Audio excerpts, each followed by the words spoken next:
Hello friends, welcome to Learnology. Today's topic of our discussion is a very important topic, that is important examples of another very important phylum, that is Coelenterata.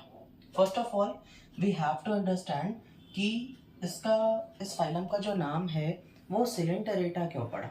ठीक है, इस phylum का नाम Coelenterata इसलिए पड़ा because जितने भी organism इस फाइलम से बिलोंग करते हैं ना, उनकी बॉडी में एक बॉडी कैविटी प्रेजेंट होती है. That body cavity is what called सेलेंट्रॉन.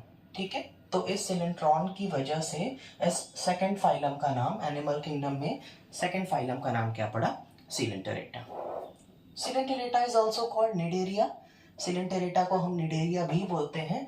Cnidaria क्यों बोलते हैं? बिकॉज जितने भी ऑर्गेनिजम्स हैं, कुछ स्पेसिफिक ऑर्गेनिजम्स में यहाँ पर आपको निडोसाइट सेल्स देखने को मिलेंगी, जिसे हम और किस नाम से जानते हैं? निडोप्लास्ट. एंड निडोप्लास्ट सेल में कुछ नेमाटोसिस्ट होते हैं. Nematocyst is also called stinging cells. अब इनका काम क्या है? ऑफेंस एंड डिफेंस, प्रे को कैप्चर करने के लिए ये जो स्टिंगिंग सेल्स होती है ना, जैसे आप निडोब्लास्ट या निडोसाइट्स बोलते हो, उसमें नेमाटोसिस्ट होता है और नेमाटोसिस्ट में क्या होता है? स्टिंगिंग सेल्स प्रेजेंट होती है. ठीक है, तो ये जो निडोब्लास्ट टर्म है, इस वजह से इस फाइलम के जितने भी ऑर्गेनिजम्स हैं ना, उनमें मोस्ट ऑफ द ऑर्गेनिजम्स के पास स्टिंगिंग सेल्स होती है of capturing the prey, for capturing the prey and offence and defence के लिए. तो बिकॉज ऑफ दिस रीजन इसका नाम क्या पड़ा है? निडेरिया. ठीक है, इसके पहले वाले वीडियो में मैंने पोरीफेरा के जितने भी एग्जांपल्स हैं, जितने भी इंपॉर्टेंट एग्जांपल्स हैं, उसको प्रॉपर वे में कवर किया है. बहुत सारे क्लासेस भी बताए हैं, 3 क्लासेस वहाँ पे हैं, उसके पर्टिकुलर अलग अलग एग्जांपल्स. तो वो वीडियो भी इसी वीडियो के डिस्क्रिप्शन बॉक्स में उसका लिंक आपको मिल जाएगा. आप वो वीडियो जाकर गो थ्रू कर सकते हो यहाँ से. ठीक है, so let's get started with our very important examples of another very important phylum, that is called Coelenterata. इसका दूसरा नाम क्या है? निडेरिया भी बोलते हैं. ठीक है, ओके.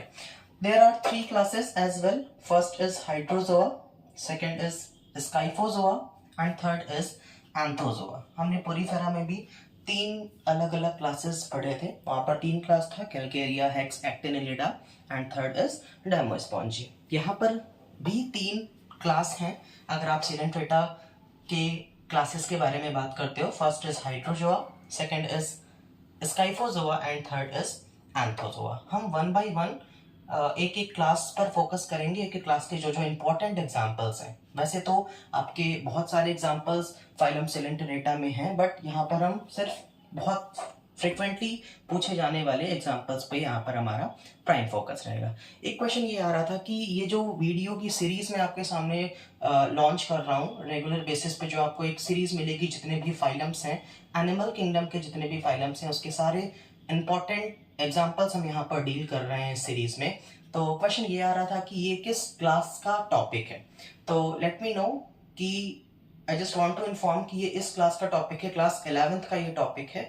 एनिमल किंगडम में आपको ये टॉपिक देखने को मिलेगा, जिसमें हम बहुत सारे फाइलम्स पढ़ते हैं एंड उसमें भी बहुत सारे एक कॉम्पिटिटिव एग्जाम में इससे भर भर के क्वेश्चंस आते हैं. अगर कोई एक ऐसा एग्जाम आप टारगेट कर रहे हो जिसमें बायोलॉजी एज अ सब्जेक्ट है और उसमें उसके सिलेबस में एनिमल किंगडम इज देयर, तो भर भर के इससे क्वेश्चंस आते हैं. ओके, हाइड्रोजोआ का पहला एग्जाम्पल जो आप देखते हो, that is hydra. Hydra is your first example. Hydra से आप ऑलरेडी बहुत फैमिलियर हो. क्लास 10th में आपने पढ़ा है उसको कि उसमें क्या प्रेजेंट होता है, बडिंग होती है. इसमें बडिंग इन हाइड्रा बहुत कॉमन एग्जाम्पल है. ठीक है, एक्चुअल में वो हाइड्रा किस फाइलम से बिलोंग करता है? Coelenterata से. That is also called water serpent. इसको हम बहुत अलग अलग नामों से जानते हैं, जिसे आप कॉमन नेम बोलते हो.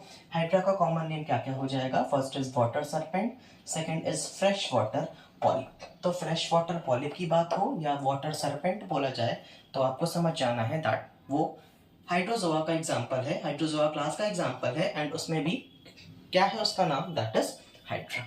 ठीक है, next is obelia. Obelia is also called sea for.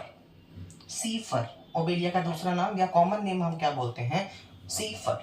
Next is फाइजेलिया. फाइजेलिया को पोर्टुगीज मैन ऑफ वॉर बोलते हैं. बहुत फ्रिक्वेंटली ये क्वेश्चन पूछा जाता है, which organism of which phylum is also called Portuguese man of war. Your answer must be Physalia. Next is Velilla. Velilla को sea sail भी बोलते हैं. Next, not last but Porpita, Hydractania. Next is Bougainvillea. Bougainvillea वो वाला नहीं है जो आप समझ रहे हो. यहाँ पर हम ऑब्वियसली फाइलम के बारे में बात कर रहे हैं. फाइलम में एनिमल किंगडम के ये फाइलम्स हैं, तो बोगनविलिया एक एनिमल का ही नाम है जो कि कौन से क्लास से बिलोंग करता है, दैट इज हाइड्रोजोआ. सिलेंट्रेटा में हाइड्रोजोआ क्लास से बिलोंग करता है. ठीक है, बोगनविलिया अगर आप रिलेट कर पा रहे होगे तो बोगनविलिया एक प्लांट का भी नाम है जो आप इवोल्यूशन में क्लास 11th में पढ़ते हो, होमोलोगस एंड एनालोगस ऑर्गन्स में. इसका एग्जाम्पल आपको वहां पर देखने को मिल जाएगा.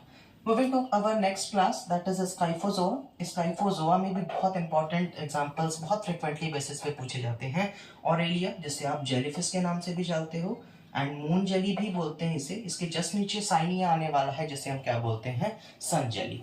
ठीक है, मोस्ट ऑफ द टाइम ये जो जेली वाले नेम्स आएंगे ना वो आपको स्काइफोजोआ में ही देखने को मिलेंगे. Scyphozoa, Aurelia, that is also called jellyfish, moon jelly, Cyanea जिसे हम और क्या बोलते हैं, सन जेली. तो पहला वाला मून जेली और दूसरा वाला sun jelly. Jellyfish, moon jelly, Aurelia, Cyanea and sun jelly. Next is again a very important example of Scyphozoa, Rhizostoma. इतना इंपॉर्टेंट ये इसलिए हो जाता है बिकॉज राइजोस्टोमा की जब आप बात करोगे ना तो यहाँ पर 8 माउथ्स प्रेजेंट होते हैं. मैंने यहाँ पर मेंशन किया है मैनी माउथ्स. ठीक है, तो अराउंड 8 माउथ्स यहाँ पर प्रेजेंट होते हैं. These are the examples of Scyphozoa.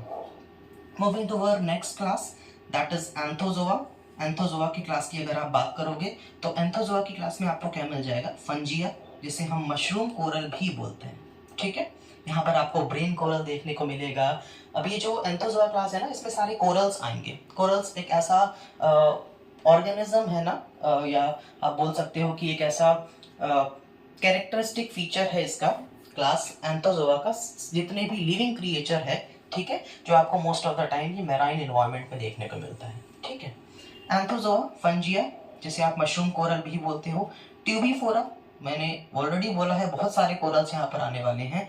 ट्यूबीफोरा, organ pipe coral. ठीक है, गोर्गोनिया, सी फैन. सी फैन यहाँ पर आया है, यहाँ पर हमने पढ़ा था सी फर. बिल्कुल कंफ्यूज नहीं होना है. सी फर ओबेलिया को बोलते हैं, हाइड्रोजोआ का एग्जाम्पल है वो. एंड यहाँ पर आ रहा है गोर्गोनिया, जिसे आप क्या बोल रहे हो, सी फैन. अभी आगे आएगा सी पेन, जिसे आप पेनाटोला बोलते हो. अच्छा, नेक्स्ट एग्जांपल है पेनाटोला. इससे आप रिलेट कैसे कर सकते हो, पेन से याद रख लो. पेनाटोला में पेन आ रहा है और इसका कॉमन नेम जो है वो सी पेन है. तो सी पेन हमने पढ़ लिया, सी फर हमने पढ़ लिया, और भी बहुत सारे एग्जाम्पल. लास्ट एग्जाम्पल आपको मिल जाएगा मीन ड्राइना, जिसकी मैं अभी जस्ट बात ही कर रहा था, that is also called brain coral. ठीक है, मीन ड्राइना, जिसे आप और क्या बोलते हो, ब्रेन कोरल. ठीक है, in case you want to take a screenshot, आप स्क्रीनशॉट ले सकते हो. So this is all about today's lecture guys. I hope कि आपको जितने भी एग्जांपल्स हमने कवर किए हैं मोस्ट ऑफ द टाइम इसी से क्वेश्चंस कॉम्पिटिटिव एग्जाम एंड आपके क्लास 11th का ये जो टॉपिक है एनिमल किंगडम चैप्टर नंबर 4, ठीक है, उससे क्वेश्चंस बहुत फ्रिक्वेंटली पूछा जाता है. पहले लिविंग वर्ड था पहला चैप्टर, अभी दूसरा हो चुका है बायोलॉजिकल क्लासिफिकेशन, तीसरा प्लांट किंगडम एंड चौथा क्या है आपका एनिमल किंगडम. इससे बहुत frequently and most of the time question पूछे जाते हैं. इन case you have any doubt और आपका कोई सजेशन है, please let me no in the comment section. Like, subscribe and share. Thank you.